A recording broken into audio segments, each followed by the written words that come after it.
Today I'm honored to welcome Christopher Ricks for a conversation about his latest book, True Friendship, Geoffrey Hill, Anthony Hecht, and Robert Lowell Under the Sign of Eliot and Pound.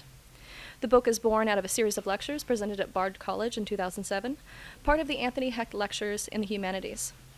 This critical work consists of 3 essays that examine the relationships and literary depths of 3 post-war poets to their influential predecessors, Pound and Eliot. As I'm sure many of you know, Christopher Ricks is Warren Professor of Humanities and co-director of the Editorial Institute at Boston University. Formerly Professor of Poetry at Oxford, he is also the former president of the Association of Literary Scholars, Critics, and Writers. At Boston University, he teaches on topics from Shakespeare to Dylan, and and publishing now for almost 50 years. Professor Ricks' previous books include Dylan's Vision of Sin, Allusion to the Poets, and The Force of Poetry. Sir Christopher was also knighted in the Queen's Birthday Honors last year. Ladies and gentlemen, thank you so much for joining us today. Please join me in welcoming Christopher Ricks. Thank you very much.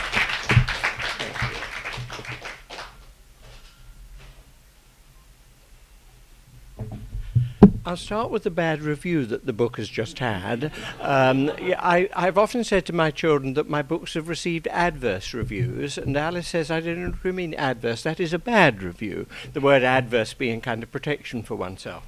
It says of the 3 poets, Geoffrey Hill, Anthony Hecht, and Robert Lowell, a trio of rather po-faced post-war poets.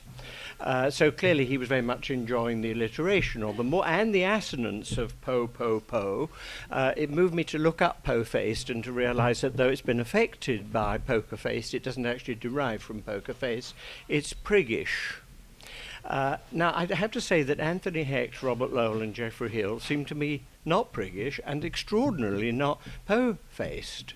A friend suggested that if you start typing something in now, the words always come up, and that probably he just typed poets and po-faced and post-war appeared as the when you're emailing, you know, all these other people also called Trixie or Bubbles come up and you send it to the wrong one. But I want to start by reading poems by these 3 poets. Under the Sign of Eliot and Pound is for a remark by Eliot himself, under the sign sous le signe de la forgue. So I'm taking up his phrase, and it's not the same, as this reviewer says, as being under the shadow of, or under the influence of. But I'll start by saying something. I'll start by reading these poets. I'll start with Hecht, because the review says of Hecht, this is the weakest of my essays, for the plain reason, I love plain reasons, none of your complex reasons, the plain reason that Hecht is Ricks's weakest poet. It says that they were the Hecht lectures, so I had to talk about Hecht, which is quite untrue. I wished to talk about Hecht. Ricks's polite blindness to the distance between Eliot's electrifying, Eliot electrifying.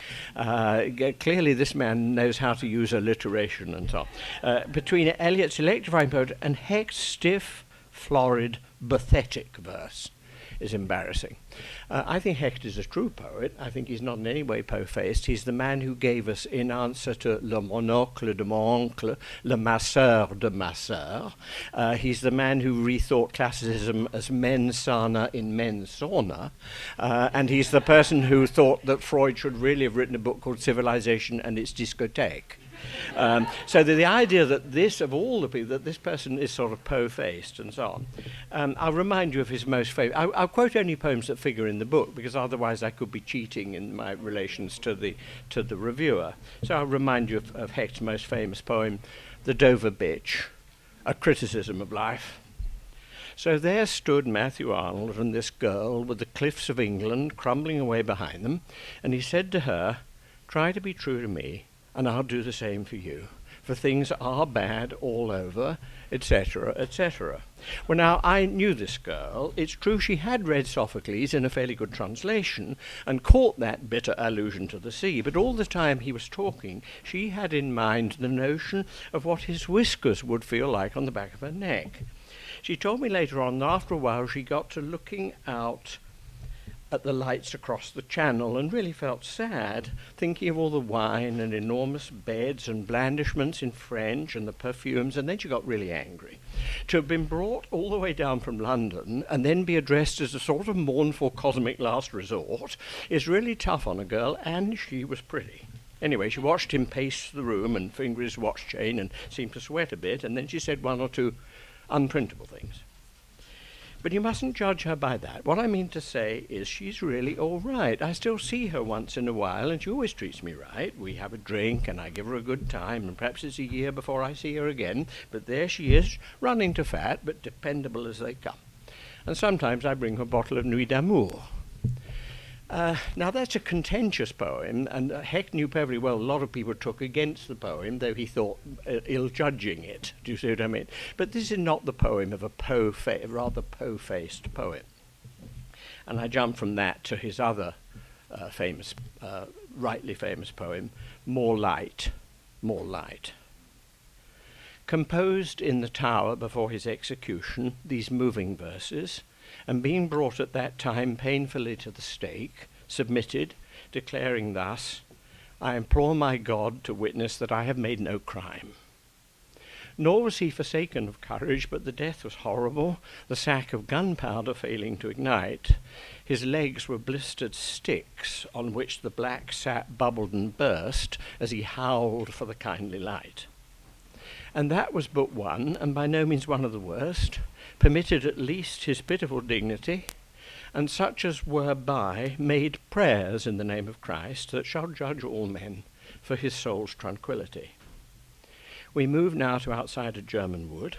3 men are there commanded to dig a hole in which the 2 Jews are ordered to lie down and be buried alive by the 3rd, who is a Pole. Not light from the shrine at Weimar beyond the hill, nor light from heaven appeared, but he did refuse. A Luger settled back deeply in his glove. He was ordered to change places with the Jews. Much casual death had drained away their souls. The thick dirt mounted toward the quivering chin. When only the head was exposed, the order came to dig him out again and get back in. No light in the blue Polish eye. When he finished, a riding boot packed down the earth. The Luger hovered lightly in its glove. He was shot in the belly, and in 3 hours bled to death. No prayers or incense rose up in those hours, which grew to be years, and every day came mute ghosts from the ovens, sifting through crisp air, and settled upon his eyes in a black soot. The contempt of the English reviewer for poems of that kind seems to be quite extraordinary. Disagreement as to whether I engage illuminatingly with the poems is one thing, but to have that poem described, as I say, stiff, florid, pathetic verse, it's amazing, I think, public demonstration of incapacity to read and care about poetry. And there are, of course, others of Hecht's poems. I'll read a couple more. I don't know. He gave a beautiful reading here at Harvard a few years ago. I don't know how the people in the room who were able to be there. Here's a poem which looks as if it's on a small scale, and it's called Curriculum Vitae, words which don't pulse with life, though that's what they should do. As though it were reluctant to be day, morning deploys a scale of rarities in grey, and winter settles down in its chain mail, victorious over legions of gold and red. The smoky souls of stones, blunt pencilings of lead, pare down the world to glintless monotones of graveyard weather, vapours of a fen we reckon through our pores. Save for the garbage men, our children are the first ones out of doors, book-bagged and padded out.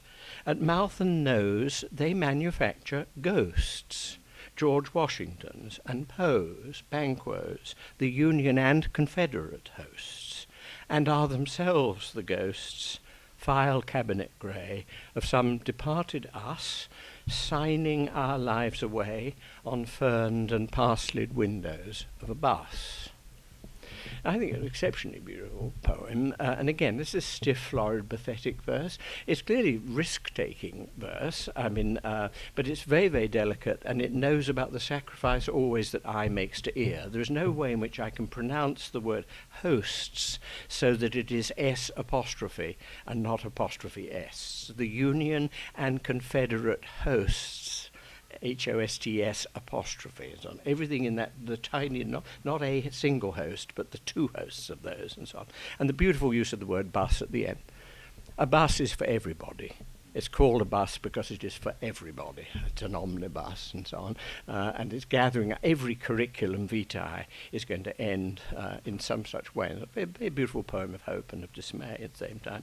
And the last of the poems of his I want to read, I hope in refutation of what the reviewer said, is A Voice at a Seance.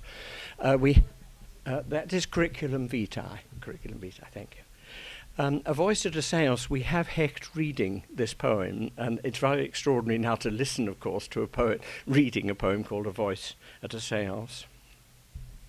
It is rather strange to be speaking, but I know you are there wanting to know as if it were worth knowing. Nor is it important that I died in combat, in a good cause or an indifferent one.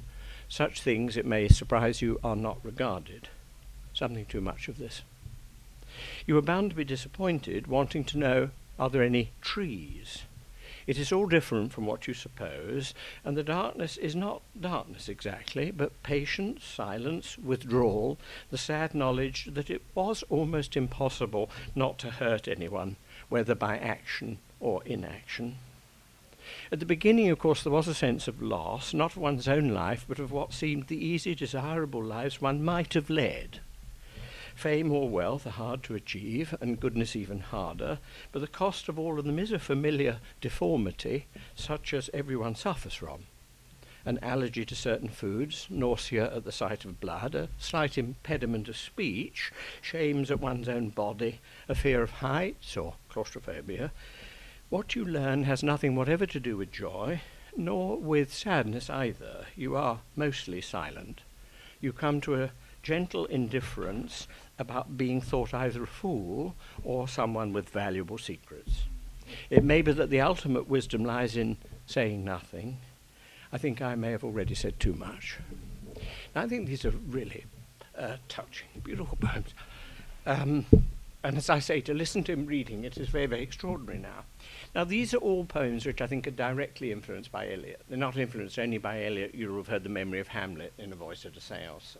Ghosts are everywhere in Hecht, and the ghosts of other poets and so on. So one of the points of principle I'll come to briefly, we might in question time talk about, is what kind of claim one makes for the presence of Eliot and Pound in these poems. And at one end you've got what I think of as a conviction that the poem would not have taken exactly the form it has taken were it not for the ghost of a previous poem and a previous poet, but that's not the same as allusion, because you might not be calling that into play. That is, it might have gone to the creating of your poem without going to its meaning, though that is something that people have different principles or theories about.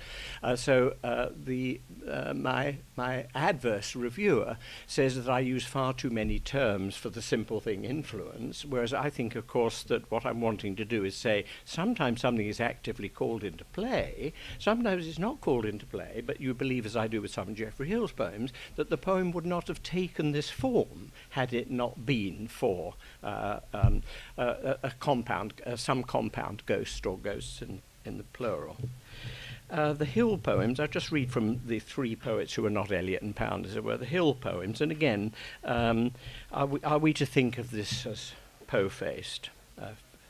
A song from Armenia. Roughly silvered leaves that are the snow on Ararat seen through those leaves. The sun lays down the foliage of shade. A drinking fountain pulses its head 2 or 3 inches from the troughed stone. An old woman sucks there, gripping the rim. Why do I have to relive even now your mouth and your hand running over me deft as a lizard, like a sinew of water? A sinew of water is from Pound. Very, very extraordinary. Absolutely wonderful. It's taken entire in that way. It's a wonderful present from Ezra Pound. The Triumph of Love, number 52. I'll say something. I'll read this and then say something about it. Admittedly, at times, this moral landscape, to my exasperated ear, emits archaic burrings like a small, high-fenced electricity substation of uncertain age in a field corner, where the flies gather and old horses shake their sides. The reviewer in the New York Review of Books who says that I have a new poignancy. I didn't know I had an old poignancy, but I mean, but let's not go there. My doctor, your old trouble, I hope is not so. No, it's not my old trouble. What was my old trouble, doctor? So a new poignancy attends on me because I've been rendered superfluous by Google. That is, I used to kind of read all these things and remember them, but now you needn't do that because you just type in Poe-faced and it immediately gives you all words beginning with Poe, so you don't have to notice anything. I think that isn't true, and a friend of mine, the poet Phyllis Levin, wrote saying she was in an elevator recently, and she saw three people where she assumed a relationship between the three of them that turned out to be correct, but was quite different from having ascertained through a search engine that these people were related to one another. She felt she could look at them and understand, as it were, the cousinhood of them, or which was a sibling and which wasn't. And she said that is not at all the same as going somewhere and being able to find out whether people are related. She was talking about the apprehension of similitude and dissimilitude, and the terrific pleasure of coming at that through trained instincts, as it were, rather than through a machine. So though I like the idea of poignancy, except that it was in the vicinity of my being 76, which I think we could say new poignancy, 76, not long for this world, and so on. This is a sort of subtext from somebody who is, of course, in his prime, or so he believes. When writing about this poem, I say that we wouldn't have it in the form we have it if it weren't for a poem by Philip Larkin. Geoffrey Hill hates Philip Larkin with a hatred passing the love of women. I'm sorry. He really hates Geoffrey Hill because whenever you go to a bookshop, Geoffrey Hill really hates Larkin. If you go to a bookshop, they either have lots of Larkin and they don't have lots of you, or they have no Larkin because they've all been sold.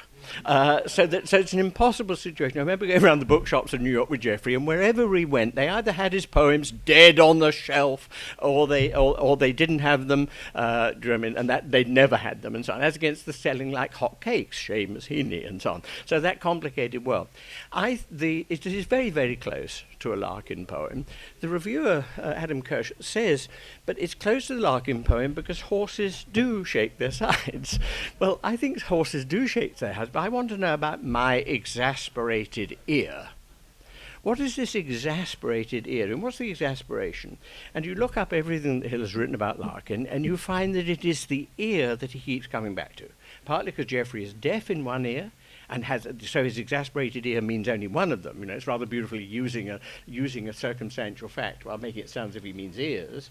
But it's also because the cacophony is what Geoffrey Hill hates, and he believes Larkin is a contributor to cacophony rather than a clearer up of cacophony. Exasperated ear, I cut this out because a friend of mine said it had to go. I say the exasperated ear is beautiful because exasperated is EAR. Dilated into this huge and terrifying thing. It's compacted into ear, and it's EAR in order in that word. So it is like the line that I love from Eliot. It is like politic, cautious, and meticulous, which has POLONIUS in sequence. Now I'm not Prince Hamlet, nor was meant to me. Politic, cautious and meticulous. Polonius behind the arras of the line, just spread out in that beautiful way. So, but I was persuaded by Lisa Rudensky that at that point my one reader, would do something else, and so on. So no longer. But I believe exasperated ear emits. The word ear emits the word exasperated, very, very extraordinarily dilated. But what's the vexation? The vexation has to do, whether Geoffrey Hill knows it or not, with the relation to the other poem, At Grass, which is one of the Larkin anthology pieces. Two more Geoffrey Hill poems. It's mostly going to be my reading these poems. 121 from The Triumph of Love. So what is faith if it is not inescapable endurance? Unrevisited, The ferns are breast high, head high, the days lustrous with their hinterlands of thunder. Light is this instant, far-seeing into itself, its own signature on things that recognize salvation. I am an old man, a child. The horizon is Traherne's country. But it's also, of course, Eliot's country. And one of the things I wanted to talk about, you see, repeatedly, is how, in Hill's case, his immensely adversarial posture towards Eliot is valuably belied by the fact that the poems have the most important kind of gratitude. That is, they create new poems out of this sort of descent from Eliot. This last one is very Eliot-like too. I'll just read the scenes from Comus. Nothing is unforgettable but guilt.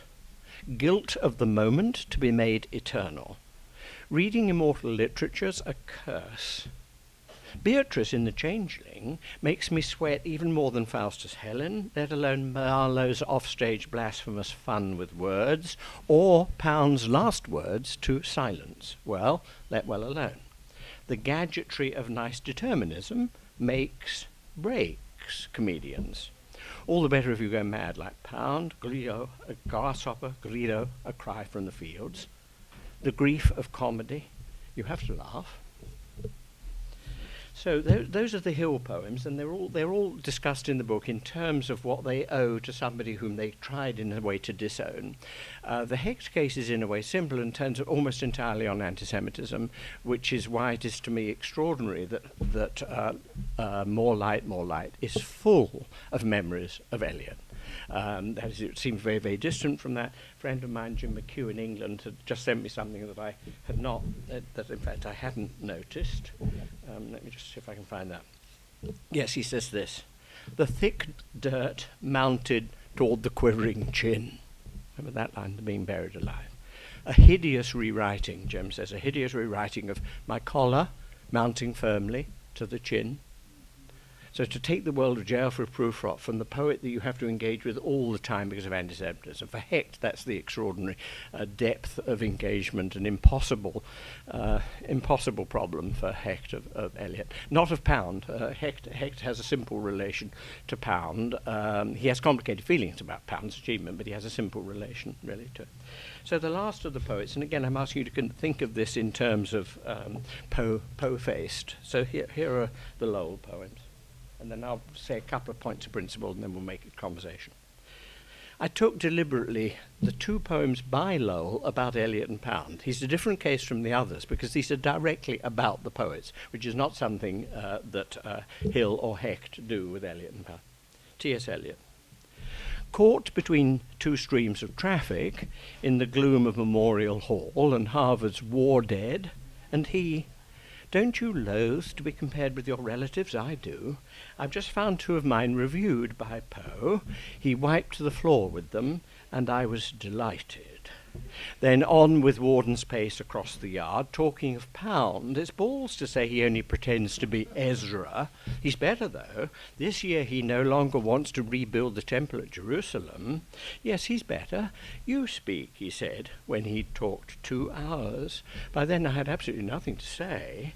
Ah, Tom, one music, had one your luck, lost in the dark night of the brilliant talkers, humour and honour from the everlasting dross. So that's the poem about Eliot, and it is full, of course, of Eliot, but also of Dante. It's Dante via the Eliot of Little Gidding and he, and so on. It's lovely, lovely. Pound, Ezra Pound. Horizontal on a deck chair in the ward of the criminal mad, a man without shoestrings clawing the social credit broadside from your table, you saying, here, with a black suit and black briefcase, in the brief an abomination, Possum's homage to Milton, then sprung, Rapallo, and the decade gone, and 3 years later Eliot dead, you saying, who's left alive to understand my jokes? My old brother in the arts. Besides, he was a smash of a poet. You showed me your blotched, bent hands, saying, worms. When I talked that nonsense about Jews on the Rome Wireless, Olga knew it was shit and still loved me. And I, who else has been in purgatory? You. I began with a swelled head and end with swelled feet. The Dante is beautiful. Let me say the other great thing at Harvard is Pound reading from Brunetto Latini as translated by Lowell. And it's impossible. There's a lot for which Pound should not be forgiven unless it's your métier. Remember, God will forgive. It's his métier. Well, there's a lot in Pound that shouldn't be, but to hear him as an old man reading the Brunetto Latini episode in Lowell's translation is very, very extraordinary. You should listen to it over there. And I have that too. So the point of principle, what I wanted to do is show different kinds of engagement with previous poets. A lot of the things can be seen in terms of ghosts, compound ghosts, and so on. Very, very different engagement. I mean, Hill, in his criticism, saying what he is unable then to realize in his poetry, and so much the better. Hecht never feeling actually under... Hecht has no Bloomian thing at all. I mean, the Bloomian thing, the wish to kill your father. Sleeping with your mother is not obligatory in the Bloom scenario, though it might be desirable. There's a real problem when you take it over to the women writers, because it's not clear what Electra can do that can compete with Oedipus in these matters. But Hecht has none of that, extraordinarily unmisgiving quality in him. Lowell then has this intense personal friendship and love for these people, reciprocated by Eliot and not reciprocated by Pound. But the very first letter in the volume of Lowell letters is a letter to Pound about wishing to be with him and study with him and learn from him and so on. And that goes all the way through. The 2 points of principle, or maybe there are more than two. One is, am I making this all up? And I'm hearing these writers in some sort of echo chamber, and they're not really present in the poems. There's plenty of external evidence of the knowledge of these writers in these three later poets. And, each of them wrote at length about these two poets. So I have less of a problem with that. There's how far it ripples out is always a question, isn't it? Right? It's always going to be some stone is thrown in the pond. How far it ripples out, that seems to be always up for argument. The point at which I'm thinking, I'm hearing something, and I'm doing the imagining, not the poet. Though I think that the poets are all much more imaginative than I am, and although it's a kind of tribute to be told I'm making it all up, it seems to me ridiculous. I don't know. It's like people who tell me that Bob Dylan is a mindless drug addict, and that I've noticed things in there which he didn't notice himself. He may not have noticed them until afterwards. The great statement on this is Keats afterwards confirmed in 12 features of propriety, to the point at which you can't even believe that you wrote it. Now, I'm not a writer, so I can perfectly well believe that I wrote it. No problem with that. But in Keats's case, he writes it as it seems to him. It's inspiration. He's inspired to do this, and it is only afterwards that it's confirmed in 12 features of propriety. Hopkins's great letter about Tennyson saying, you can imagine, you think you could imagine if you were Shakespeare you could write Hamlet. That is just what you cannot imagine. And that's the difference between, Tennyson at his greatest. There's no amount of saying, I can imagine if I were Tennyson, you could do that. Whereas the Tennyson of Enoch Arden, you can imagine if you were Tennyson, you could do that. So it's a wonderful point, I think, about what inspiration is. So those seem to me something like the points of principle. Is the critic making it up, since the critic is often, and in my case, is entirely a failed poet? Though J. Perini, or JPA for short, J. Perini has just said, Christopher Ricks, poet, critic. And I think, he's been foraging in the school magazine from 1942. How clever of him to go to Wantage, Berkshire, England, to find a poem by Christopher Ricks. No, there aren't any poems by me, and it's said out of kindness, but that's not what it feels like. Okay. So let me hear sort of any questions either about these poets or about what I think the book is doing. One last thing. Houseman. It is very unreasonable for people to be depressed by unfavourable reviews. They should say to themselves, do I write better than Wordsworth and Shelley and Keats? Am I worse treated than they were? And a fortiori, if you're a critic, you really, do I write better than Matthew Arnold? No, seldom. At any rate. Okay. Thank you. Any questions, John? No, please. No, thank you. Very nice. Well, that's very beautiful. I can't comment on it because I read Broadsky only in translation. Now, Harry Thomas, I think, has done a wonderful translation, as others have, and for Hecht's admiration and translation of Broadsky would be an important feature of this. Derek Walcott's poetry I do not know well. And in some way or other, I think I'm out of sympathy with it. This isn't at all the same as wanting to badmouth it now or any other occasion. But in some way or other, and there's always this question, is it X's transmitter or is it one's own receiver? There are ways in which, in comparison with some of the poets in the room today, I haven't been reached by the poems. That is, there's a sense in which I see, not feel how beautiful they are, if you go back to Coleridge's way of putting something. But I think that those three poets have written very well, spoken very well, mostly interviews, I think, very beautifully about what they mean to one another, and especially their relation to it not being mainland England. Isn't that right? Alvarez attacks Heaney for being cosseted by the English literary world because we like a kind of a token Irishman. Here in Boston they sometimes like a token Englishman, but you can. So there's something of that. I have to say, I thought you were going to say about the friendship of Shakespeare and Ben Jonson. No, I'm just waiting. Indeed, I was about to quote a whole Jonson poem, only 6 lines long, in order to rise to the challenge. But unfortunately, you went to now rather than then. Shakespeare's birthday, St. George's Day. I also thought your question might be about why haven't I taken American nationality? They've taken to ask me that when I come into the country. You've lived here for more than 20 years. Why have you not become an American citizen? Now, there's a side of me that wants to say, because I'm no less patriotic than you, officer, and then I realise I don't want to be dragged into a cell and beaten to a bloody pulp. So I don't say that. I say, well, I've got children in England, and I've got a certain affection. We are sinking rapidly into the ocean, but there are aspects of it. Marks and Spencers. So I wondered, since it's St. George's Day, though of course he didn't live much in England. But thank you. One footnote from Lyndall Gordon is worth a king's ransom. I'm being a gentleman. Oh, really? Good. I didn't know you I felt sort of... no, I don't. I felt like a Jewish mother, so you don't like my... as soon as you name anything, we'll say, well, excuse me, you don't seem to... No, I thought that because I thought your book, there's no other book like it. There's no book on that level or that scholarship on that particular point, and it's a wonderful book. You've got the only book doing that, and people have been ripping you off and acting like it is floating around in the air in the collective unconscious, and they're not giving you the credit when you did all the scholarship.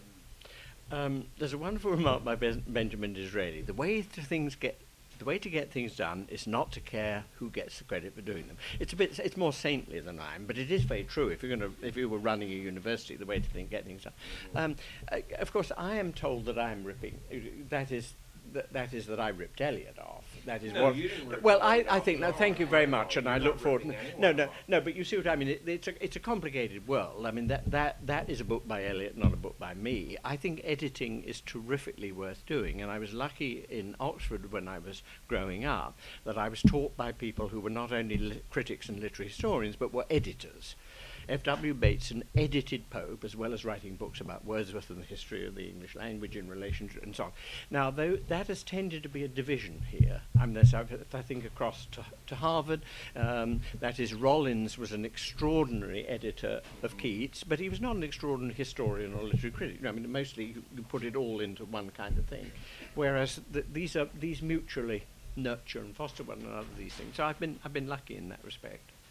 Do you want to know about the error? The error is on page 16, and it's my saying for some reason, though I know it perfectly well, that Geoffrey Hill's pamphlet, a treatise of civil power, was 2002 when it was 2005. So I've corrected that. I creep in at night into bookstores and put it right, and I do a mea culpa, MC, I write underneath it. But so that's wrong, and I ask myself, how does this happen? I know it how it happens. It's published in 2007. I put 2002 because there are 2 years between 5 and 7. It doesn't make sense, but when one is plumbing the depths of one's individuality and amazingness, that's the sort of thing one comes up with in the small hours. How would I write it? I know it's 2005. I own it. I own that pamphlet edition of it. So, but on the other hand, it pleases Geoffrey no end. I opened it, and the very first thing I saw was an important error of fact. Now, he hasn't actually communicated with me about this book, but if he were to do so, that is the line it would take. So I marked it, and I said the evidence of original sin is to be found on page 16, and no doubt on other pages, and so on. So you correct that if anybody has contributed threepence to my. The ways to make it good are always just internal and external evidence. The external evidence, for instance, in some of my cases, the external evidence, if you take, for instance, Hill's use of F.H. Bradley as a stick with which to beat Eliot. Now, it's very, very interesting. I mean, Eliot loved F.H. Bradley. Geoffrey would never have read any F.H. Bradley were it not for Eliot's writing a Harvard dissertation and writing a wonderful essay on it, and many, many essays about it. So there's a very, very strange world of gratitude and ingratitude. The case for Eliot's lines influencing Hill's at a crucial point in that poem, Weight of the World, Weight of the Word, is that poem. The case for it is that those bits of Bradley that I adduce as having come via Eliot are quoted by Geoffrey himself. Do you know what I mean? So that I'm not. So if somebody say what reason, now that isn't, of course, proof. What we know is we're in a world in which there's no proof. You can make things good, you can give evidence, but you must know that you can never prove a point of literary interpretation or literary history or literary. You cannot prove it by the standards of proof that should obtain before you execute people. Or whatever it might be. I mean, by those standards of proof, or before you kind of say that you're an aeronautical engineer. I mean, there are tests as to whether these things fly or not. There's no interpretation that doesn't fly. Do you know? I mean, I'll give you an example. Well, this one perhaps doesn't fly. He works his work, I mine, from Tennyson's poem Ulysses. The proposition that mine is a verb. He works his work, my work is being a miner, okay? Now, Telemachus in the story is nothing like a miner, so quite why he's suddenly got a pickaxe and he's excavating coal and so on, but it is kind of possible, isn't it? He works his work, what do? I mine, and so on. And that's been put forward by a not stupid man within a stupid moment in education. Isn't that right? But you can't prove it. If somebody say, how do you prove it? Well, you can't prove it, can't be that. What you do is adduce evidence from elsewhere in Tennyson, his letters, his other poems, and so on, and of course outside Tennyson. But so I think you just adduce other things which make for what you have said, and you try not to cheat and neglect the things which work against what you have said. Every now and then you make a concession, and every now and then it's a real concession. That I'm not nearly as confident of this one as I am of some others. Do you see what I mean? Thank you. No, I have different relations with the three of them. I partly, this will sound kind of picky, as it were. The word favourite for me is always tricky because for me it suggests something other than thinking which is the best. If somebody were to ask me what is my favourite, they often say, what's my favourite Dylan song? And it isn't the one that I think is the best, it's the one that has a particular hold on one's affections, some direct personal appeal, something in a way diminutive. It's why one shouldn't have a favourite book of the Bible. There's a circle in hell for people who had a favourite book of the Bible. And you can say Job is best, but you're not allowed to have a favourite, right? I mean, isn't that right? What's your favourite member of the Trinity? Well, it's tricky, right? I mean, I do think the Holy Ghost hasn't had as much attention as he or she deserves for the last few centuries. But so Hill, I have a kind of pride about Hill, which is a personal pride, though not solely that, in that I published an essay on him long ago, early in the 60s. As I knew him slightly at Oxford, and I published the first essay on him is written by me. I found recently a copy of the magazine, which Geoffrey had given away to a bookshop, signed Geoffrey Hill at the top. It's Christopher Ricks's essay, and he'd given it away. So that's a sort of complex relationship the one has with people in general and poets in in particular, and then within that with Geoffrey in particular. So I feel, I mean, I have been very, it is not surprising to me that the current issue of Private Eye attacks him and me in the same paragraph. It attacks him for having written the worst lines perhaps ever written in any poem, and it attacks me for having brought him from Cambridge to Boston. He has followed in my steps, it seems, and so on, things like that. So I have a Anthony Hecht. I knew somewhat, didn't know at all. wasn't close to him, but I admired him very, very much, and I'm very grateful to him in a whole series of ways. And I'm very, very touched by the poems. Lowell was very good to me. Lowell made a change or two as a result of suggestions that I made to him. And I only got to know him because I was writing about the 3 books published simultaneously. So there's a personal dimension, and I don't see any much point in. I mean, you haven't asked me to, but as it were, ranking them as if it were a horse race. And I know you weren't asking that. I need them all for different reasons and at rather different times. I need Pound less than any of the others. If there are 5 poets here, I think the best of Pound is very, very extraordinary and compelling. But he never moves me to tears. Eliot does, especially in those things that are being very brave. The awful daring of a moment's surrender, which an age of prudence. I mean, that is just what a touching, wonderful thing to say. I've written often about Empson, and I nearly did. I was doing it free for a London bookseller. I nearly did a book which would be the 5 or 6 things I've written about Empson, plus all of Empson's letters to me. His letter, and they haven't been published. Some of them have been published, most of them haven't. But then Empson's son won't allow this. Empson's son Mogador, who is at odds with his son Jake, disagrees about whether or not his father's work can. Really about giving permission. So there's been but I share your. I mean, I really loved Empson, and just to think about him makes me smile and laugh and be happy. Thank you very much.